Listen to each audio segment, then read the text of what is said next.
For the next 2 weeks, I'm going to be living on this tiny island in Australia's Great Barrier Reef, one of the world's greatest natural wonders. It is called Heron Island, and while I'm here, I'll be snorkeling, reef walking, and exploring the coral, all in order to truly experience the biodiversity that makes this one of the most important ecosystems on the planet. I'll get to see some of the most incredible nature of my lifetime, like great schools of fish, jumping eagle rays, ancient sea turtles, and even carnivorous trees. Alright, let's get to this place already.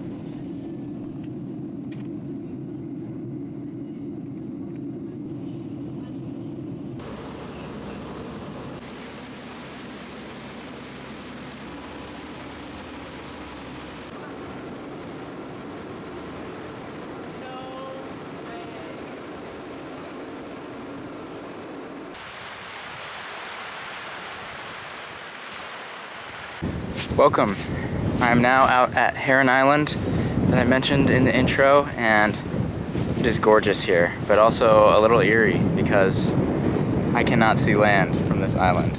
I'm currently walking around the island to try and get a better view of it, because the crazy thing is this island is only 0.1 square miles, which is just ridiculous. Super small, and I'm essentially trapped here for these 12 days because there are very few ships in or out. This is what the inside of the island looks like. It's dominated by thick trees and thousands of birds that you can hear in the distance. Look at this tree here. Isn't that so strange? Never seen anything like that. This beach I'm walking on is just so picturesque. You can see that the ground is just littered with old coral here. It's everywhere. And that's what's breaking down and making this white sand. You can see that light blue water extend very, very far out, and that is all part of the reef. And off in the distance this way is darker water, and that's the open ocean. This is so different from anything I've ever done. I'm usually out in the American West, in the desert, and although I'm super excited, I'm also very nervous because being in the water is just so out of my element, and especially in open ocean. And there are so many creatures out here that could definitely hurt me pretty well, so I'm just going to be super careful for this entire trip. Well, this walk has been nice, but it's time to go do my first ever snorkel, so let's go get in the water. My first ever snorkel went well. I'll admit, I was a bit nervous, and I definitely swallowed some nasty salt water, but the fish made up for it. One of the first things we are told about the island is its protected status, and its subsequent result on fish behavior. Since there is no fishing allowed here on Heron Island, not only do the fish get very big, but they let you get very close, and they just continue with their normal behavior, as you can see on some of my crappy GoPro videos, and some of my professor's much better shots.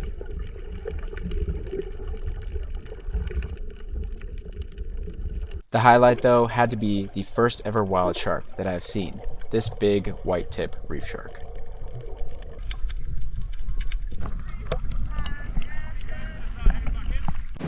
You can see that the tide is super low right now, so low in fact that many patches of coral are sticking out of the water right now. This is living staghorn coral, and it's just barely at the water's surface. Here's another strange creature that you can see out on the rocks. This is called a chitin, and it just sticks in a hole and kind of sits there.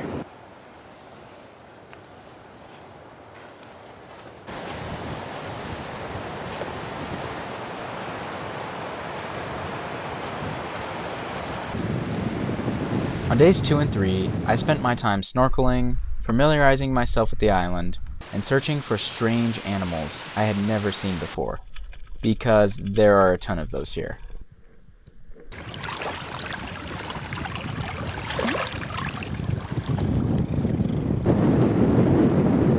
That is, when I wasn't working on classwork. I haven't mentioned this yet, but the entire reason I got to come here is because I got onto a study abroad course focused on coral reef scientific research.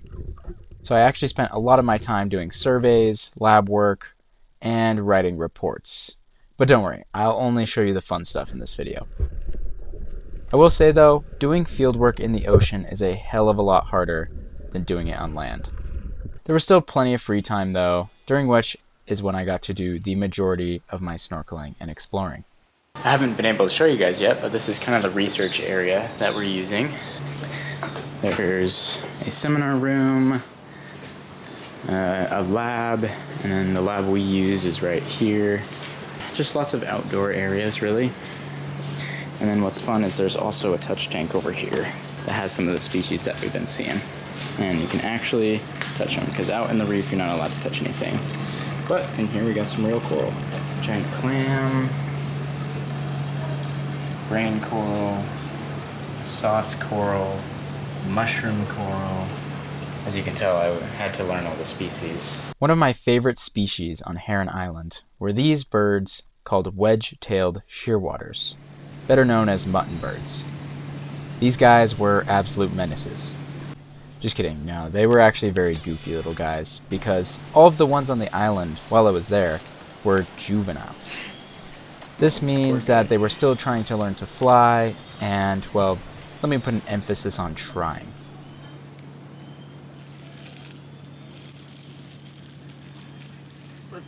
Anyway, they were everywhere, and every night you had to watch out as they did their little test flights on busy walkways.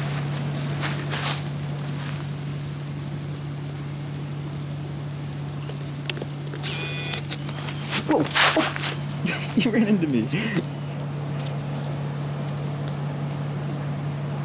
They play a much bigger role here than it may seem, but I will get to that later in the video.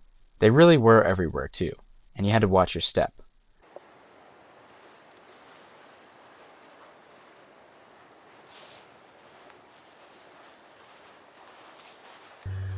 Just trying to brush my teeth, and these damn mutton birds are getting into the bathroom. What are you doing in here? Go. Go. Not that way. Along with the mutton birds, I saw many other fascinating species on days 2 and 3, and here are some of the highlights.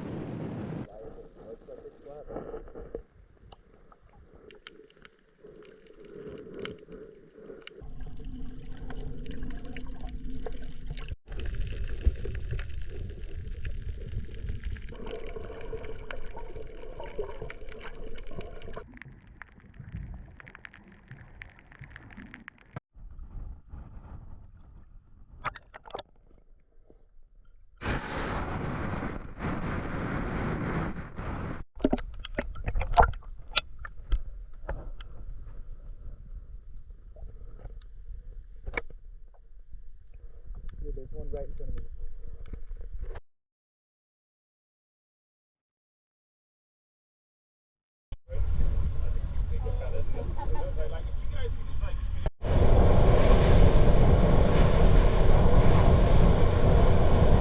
Before I head to the outer reef, I first wanted to give you guys some context on Google Earth of my routine and the greater context of the island and reef that I'm on.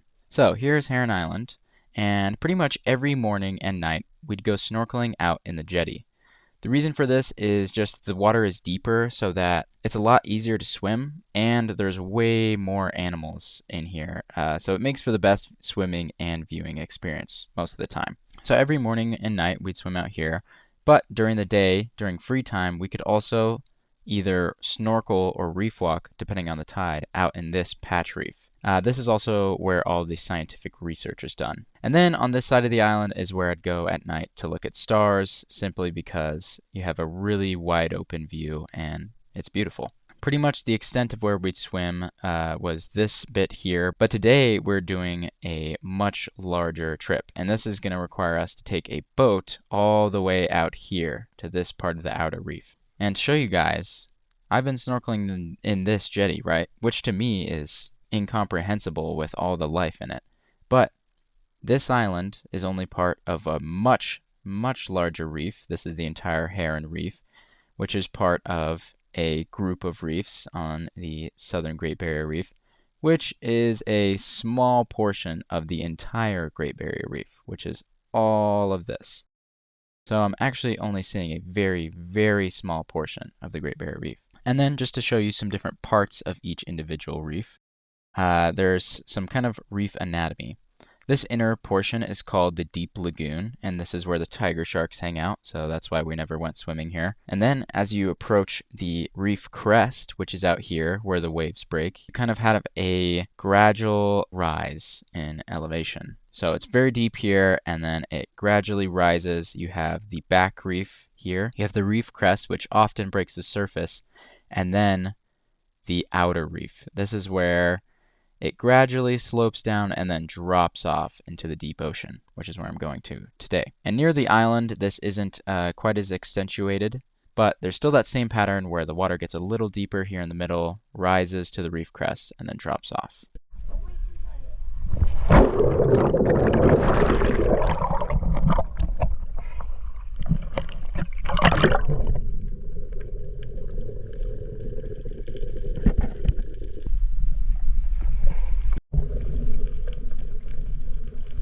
To say the least, the outer reef blew my mind. The sheer variety and abundance of both fish and coral was incomprehensible. It's hard to imagine that I was only looking at a tiny sliver of a vast ecosystem. It really showed me why coral reefs make up 25% of the ocean's biodiversity, despite only being a tiny portion of their area. And this is why they're so important.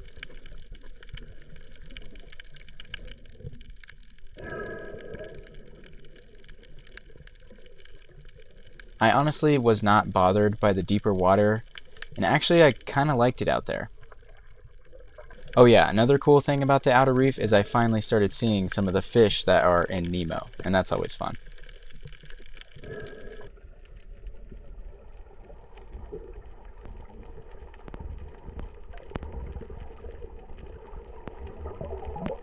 Unfortunately, the sloshing of the waves out there eventually got me seasick, and by the time this picture was taken, I was seconds away from hucking it. Luckily, the boat started moving just in time, which made me feel a lot better.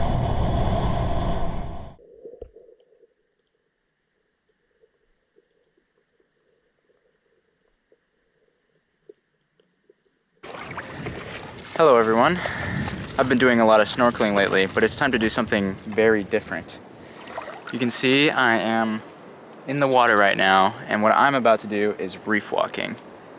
You know, when you think of the Great Barrier Reef or anywhere tropical, everyone thinks of snorkeling, but a fun thing to do in these lagoons is actually to just walk around at low tide, and you can see a lot.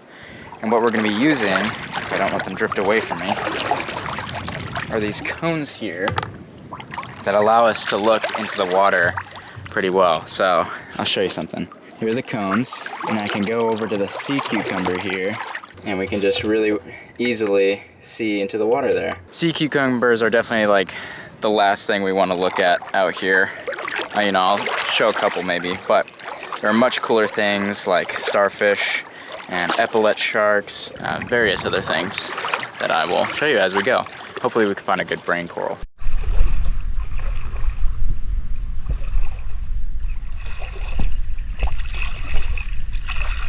It's hard to keep it still, but right down there you can see a yellow mesh sea star next to some pretty nice coral. Oh, and we got a giant clam over here, all shut right there.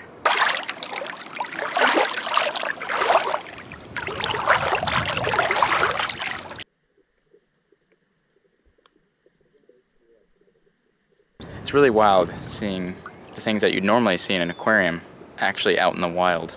Such a weird feeling.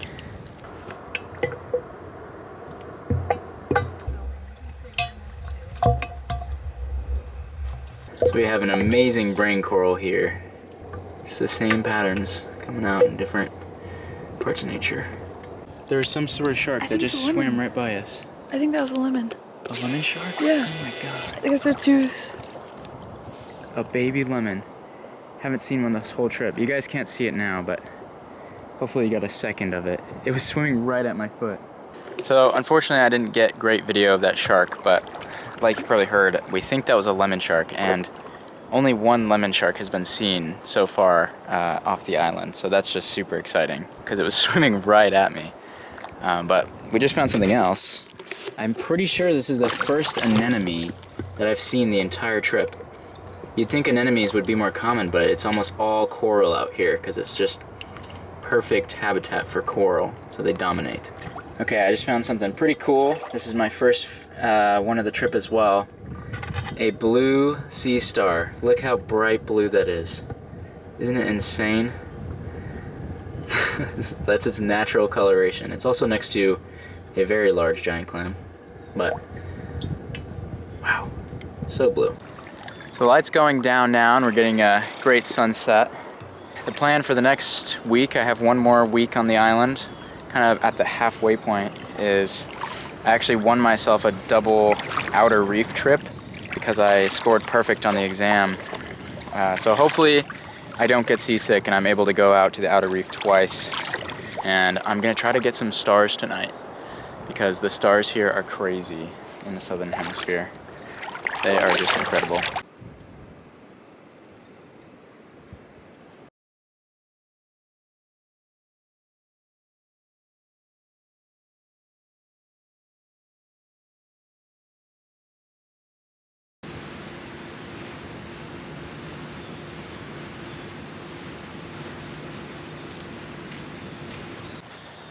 All right, I finally got myself some free time, the first free time in several days now.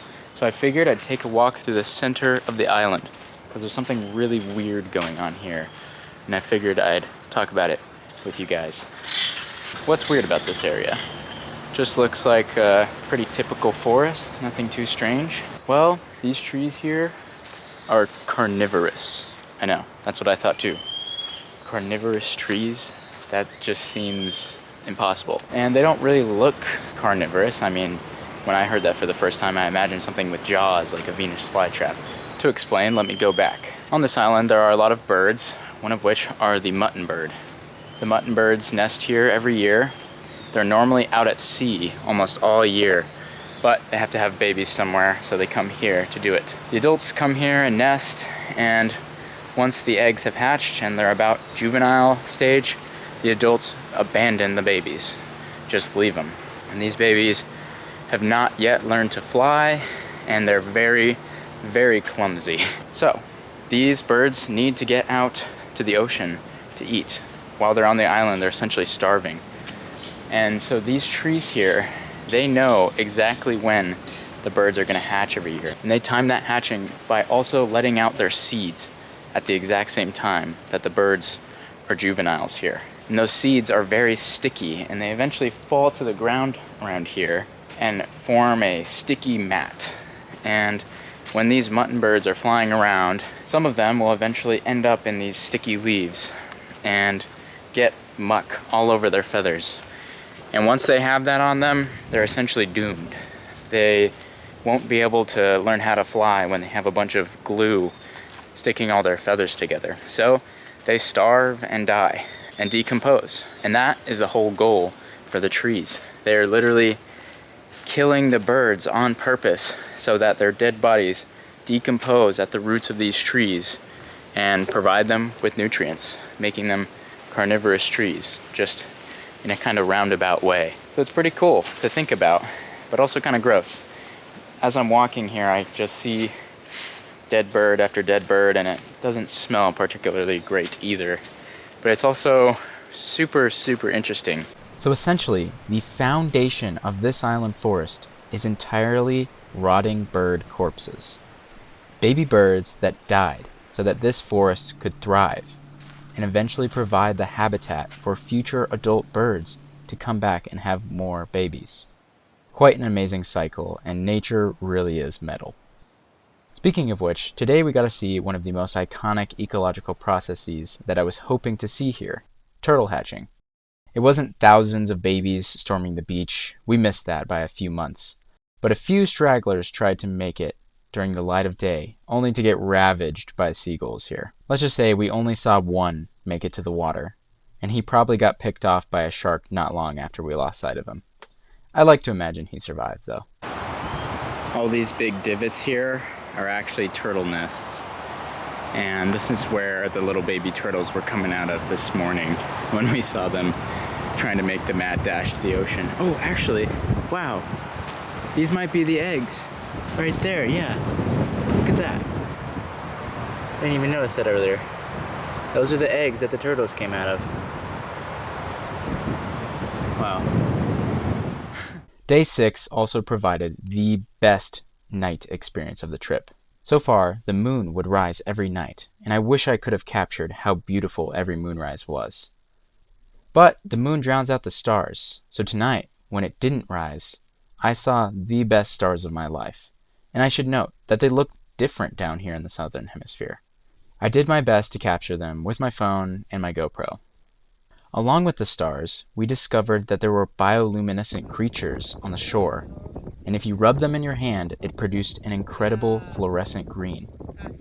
Kind of gross to think that it was coming from some microscopic creature's guts all over our hands, but it was just too cool to bother us. Bioluminescence just ignites a childlike wonder in everyone, and it just seems so alien. That, combined with the stars, made for an unforgettable night.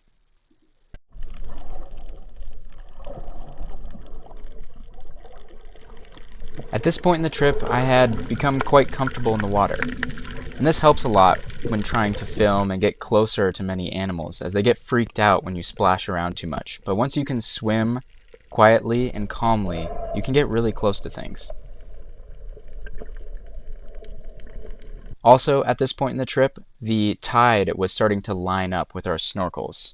So basically, high tide is much better to snorkel in than low tide, because it causes this phenomenon that we like to call beasties under the dock.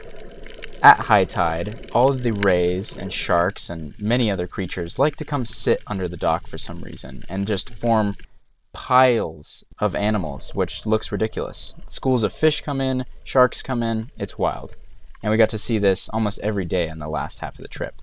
You can see here that there are so many rays that are essentially piled on top of each other.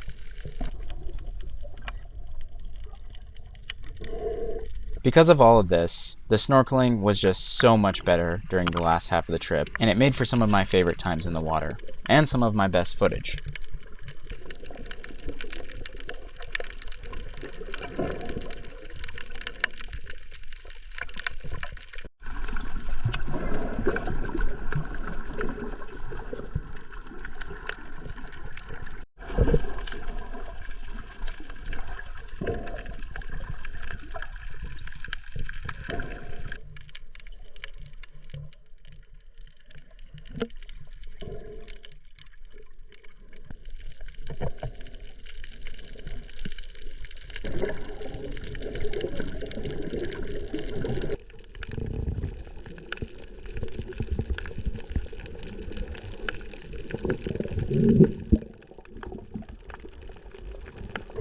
I also got to go to the outer reef several more times at this point in the trip, and each time was as stunning as the first.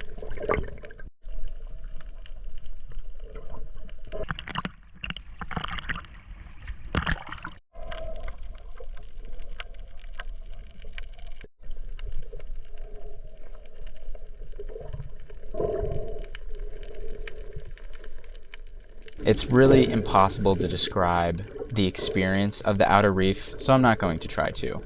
But I will show you my favorite clip that I got out there. It was these highways of bright blue chromis fish that looked like the turtle highways from Nemo. I don't know why they do this, but all I can say is it's gorgeous, and I loved watching it out there.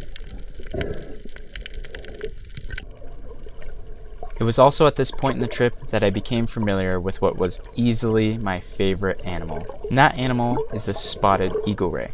For many of my first snorkels, I would see them in the distance, but I'd catch nothing more than a glimpse. They would never let me get close.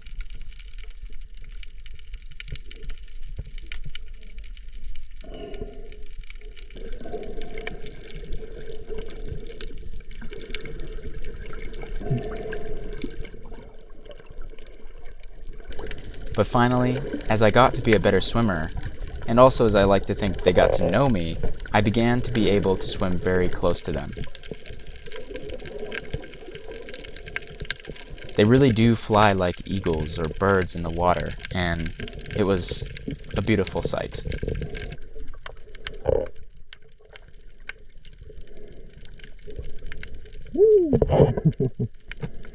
Some of them even let me get right above them as they swam, And this proved to be my best video of the entire trip.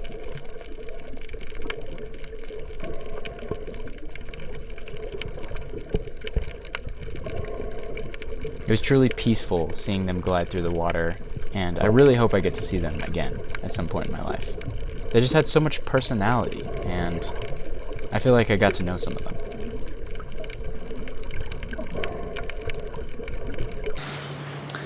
I'm about to go head out to the jetty now. And I gotta put on lots of sunscreen because the sun here hits different.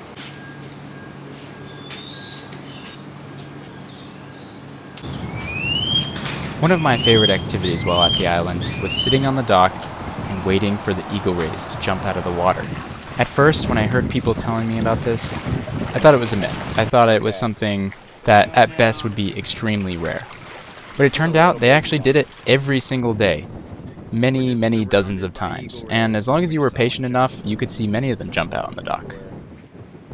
However, my first attempts on actually getting it on film were wildly unsuccessful.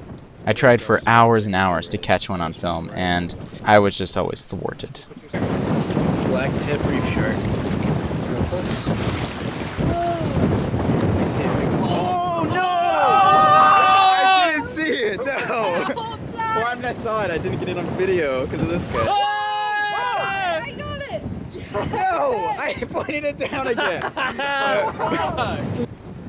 Finally, I wisened up and I just sat my camera down, pressed record, and let it record for dozens of minutes. And this was easily the best strategy. Finally, I was able to catch some jumping out of the water. Hey, no, it's going down. It's going down. And nope. He's blue balling off. I got that one. Okay, I actually got I got that one too. Okay.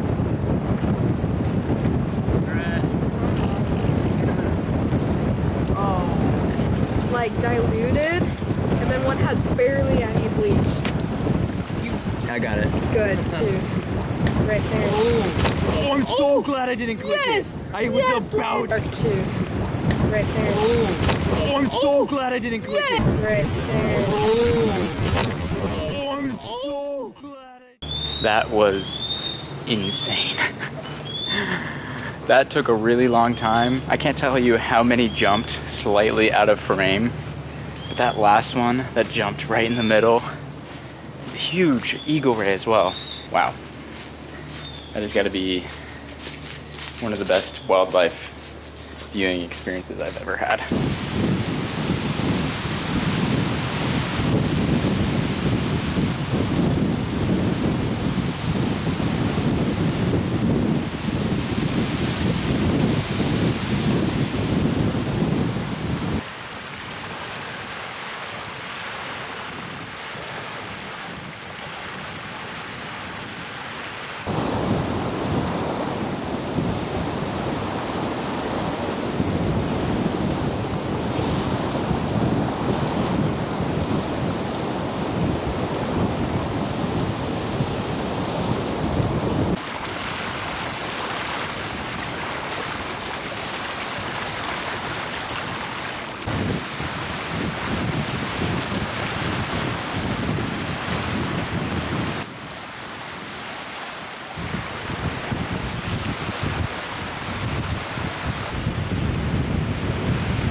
Just walking around the island, enjoying the beautiful views, this amazing beach, and just the nice sound of the wind. I thought it'd be a fun fact because everyone here on the island talks about this.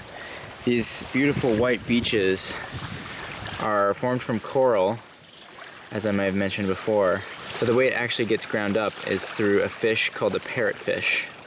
You've probably seen these in a couple of my videos, swimming around and sometimes pooping. And what they're pooping out is this sand.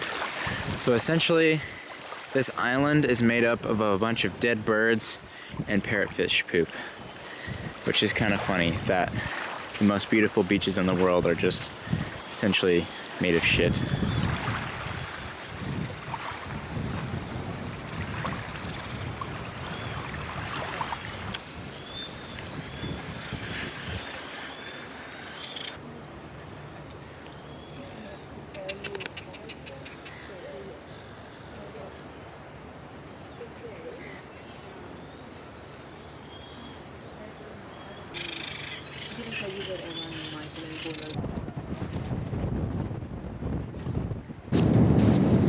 It's getting pretty close to the end of my stay on the island, but I still have a couple days left.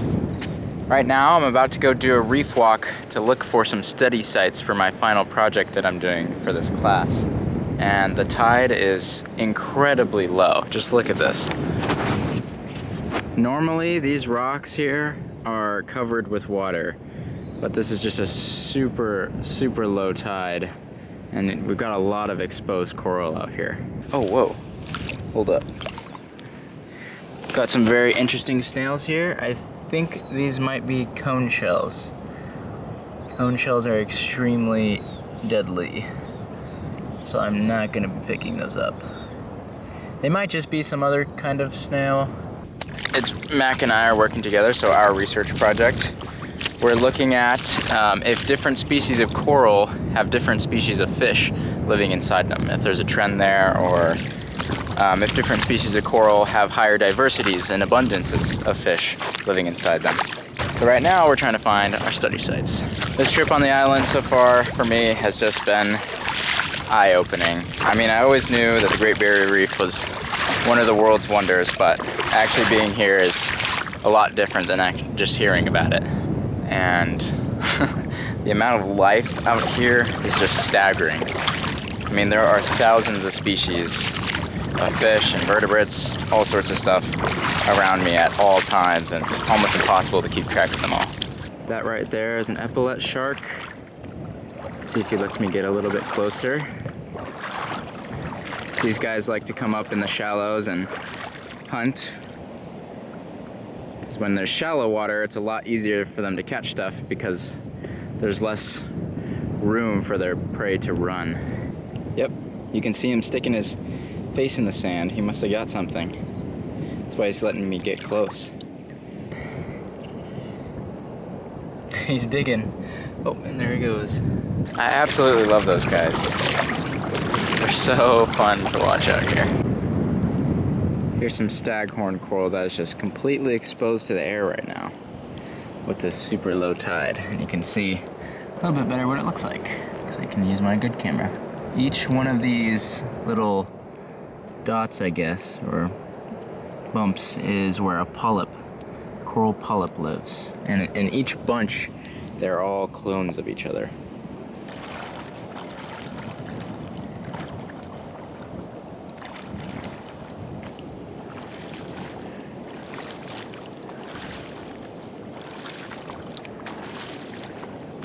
I feel like a bird like this.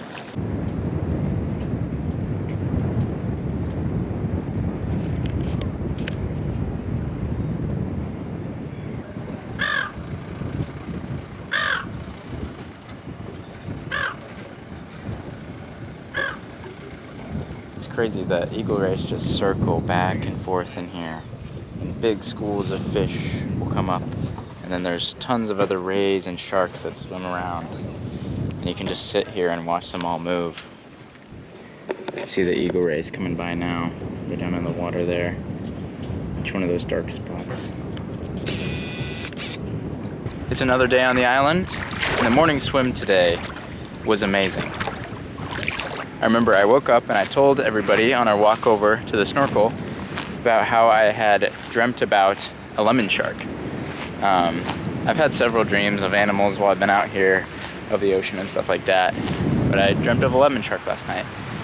And we get in the water, and wouldn't you know, there's 4 lemon sharks right under the dock over here, and I got a great video of one and got to see him up close for the first time. I did see one baby swim past my leg a couple days ago, but this was my first time seeing him in the water. It was just so cool. But anyway, I thought I'd show you guys real quick. This is kind of unique. The tide is the lowest it's been while I've been here right now, and it's to the point where the entire reef over there is exposed. It looks crazy. That is all coral out there.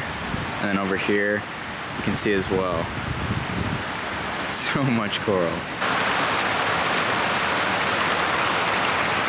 And now I can walk right where I was swimming earlier. This is where I was swimming when I saw all those lemon sharks There's a ton of rays, probably like 10 rays sitting right here.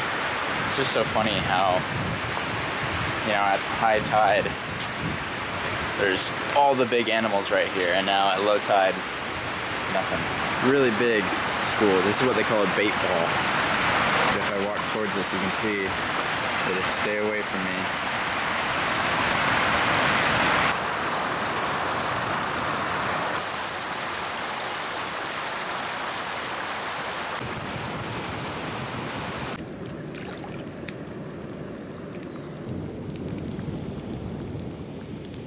So this coral right here is called a massive coral. You can see why, it just grows out and out.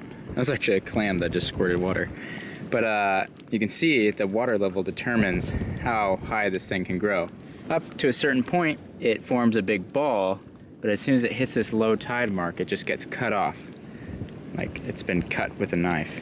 And that makes this interesting structure with pools and different little rooms that can then be used by animals. So this eventually, as it keeps growing, will eventually get cut off, just like that there. In this one, you can really see that ball shape that just has gotten cut off. And here's where it's beginning on this one. So just right over there, about 10 meters away, there's a turtle just taking a siesta on the coral during this low tide. I haven't seen that yet while out here. Yeah, I do think I prefer reef walking to snorkeling, especially just as a long-term thing. Like if I lived here, I would definitely reef walk more often, just because I like having my 2 feet on the ground. So Mac just spotted something really cool. That there is a crown of thorns starfish. It's a massive sea star, as you can see, covered in venomous thorns that will mess you up if you touch it, so I'm not going to get very close. But the interesting thing about this guy is he's actually a reef destroyer. Sometimes these guys will have a big boom in their population and they'll just absolutely take out a reef as they eat the coral. And so even though they're a native species, sometimes they have to be controlled.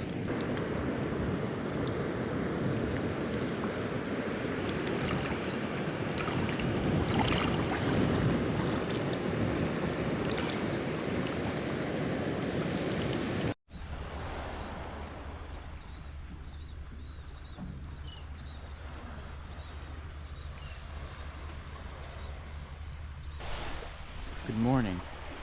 I just woke up really early so I could come to the dock before anyone else got here for the morning swim.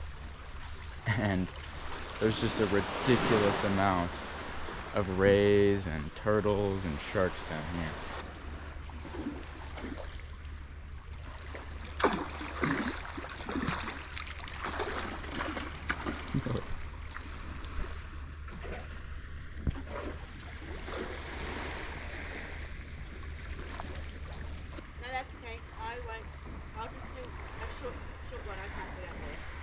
Okay, were you thinking we were going to the Reef?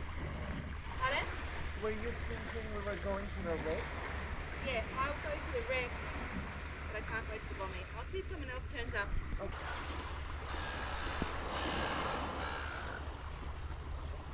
Once the rest of my class finally showed up, I was able to hop in the water and swim with these lemon sharks one last time. These guys, along with the eagle rays, were my favorite.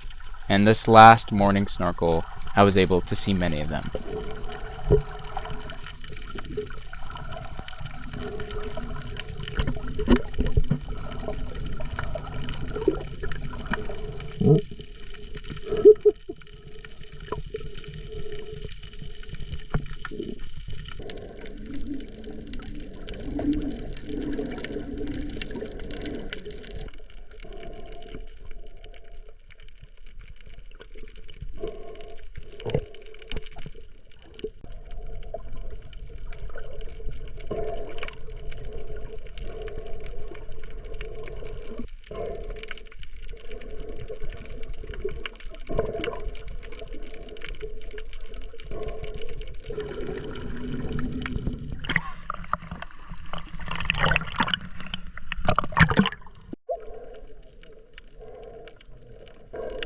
On this day, I was also able to go out to the outer reef one last time, and I will only remember one encounter from that swim, and that was with Larry the loggerhead. So far, most of the turtles I had seen were green turtles, hawksbills, or smaller loggerhead turtles, and none of them compared to this turtle here. This guy blew my mind. Not only his size, but his pure mystique. You can just tell that this thing has been around for many, many years.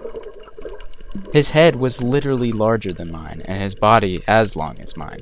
I couldn't believe it, and I will never forget looking at this giant, massive turtle in the water, and just feeling like I'd been transported back into prehistoric times. I'll miss you, Larry.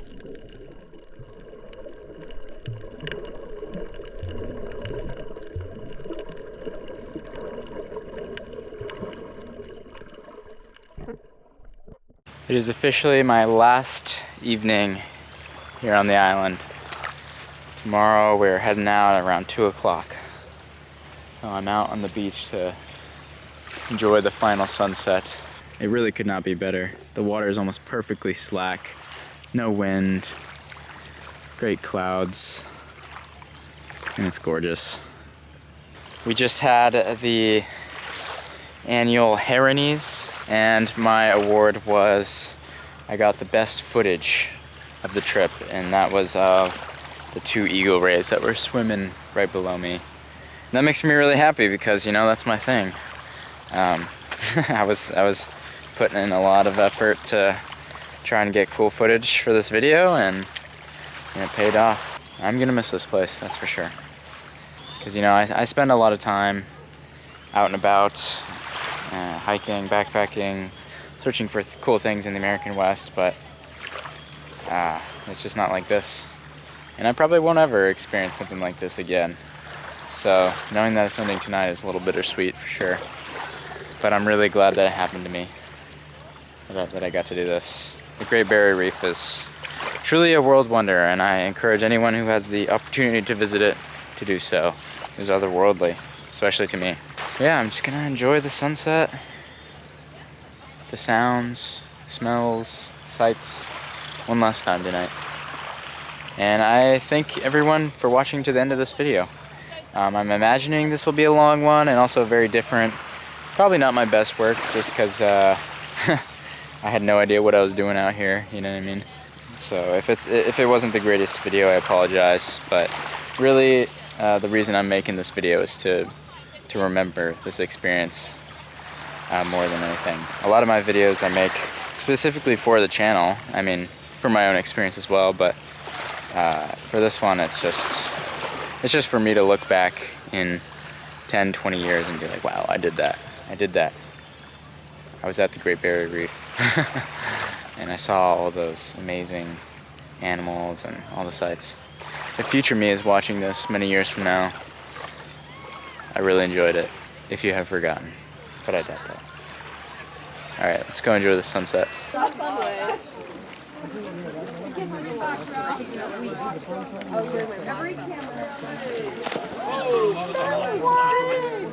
Did you get that one? Yeah. Have you got my ridiculous commentary in the background? Down all the way to there. Gorgeous.